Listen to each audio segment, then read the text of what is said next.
پوځ ته یې خپله د جګړې اجازه نه ورکوله، خو ملامت یې اشرف غني ګڼلی. دا چې د پچوغل بسم الله محمدي څنګه د امریکا لپاره جمهوریت سقوط کړ، پټ جزئیات همدې ویډیو کې وګورئ او چینل سبسکرایب کړئ.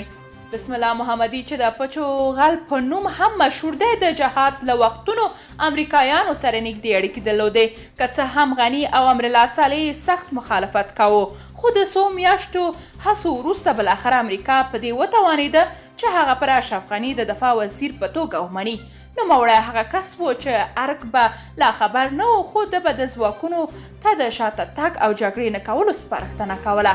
استاذه مرکه کې ویلي چې زه د ډاکټر عبدالله د 50% ونډې په اساس د دفاع وزیر ټاکل شوی وم. د ملي دفاع پخوانی وزیر بسم الله محمدي ملي پوځ د پاشلتیا او جمهوري نظام په سقوط کې له خپلو مسؤلیتونو او ملامتیو منکر شوی دی.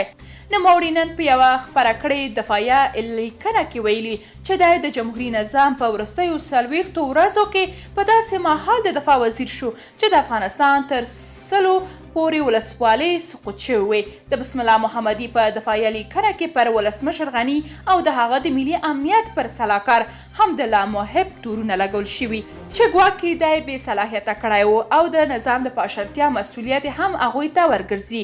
بسم الله محمدي په دې دفاعیه لیکنه کې ویلي چې دی په جمهوري نظام کې د ډاکټر عبدالله د 50 سلنه ونډې په اساس د ملي دفاع وزیر ټاکل شوی و. هغه په عین حال کې د نظام په سقوط کې د ډاکټر عبدالله د رول او ملامتۍ په اړه چې د مصالحې عالی شورا او د حکومت 50 سلنه واک یې په لاس کې و چوپه خوله دی. بسم الله محمدي مخکې د ولسمشر د ستراتیژیکو اړیکو د سلاکار وحید عمر او ملي امنیت سلاکار حمدالله محب په څرګندونو کې تورن شوی و چې کابل ته د طالبانو له راننوتو مخکې د هغوی پر وړاندې د ملي پوځ مقاومت ناشونی ګڼلی او د ملي پوځ د مورال ختمېدو او د پاشلتیا سبب شوی و.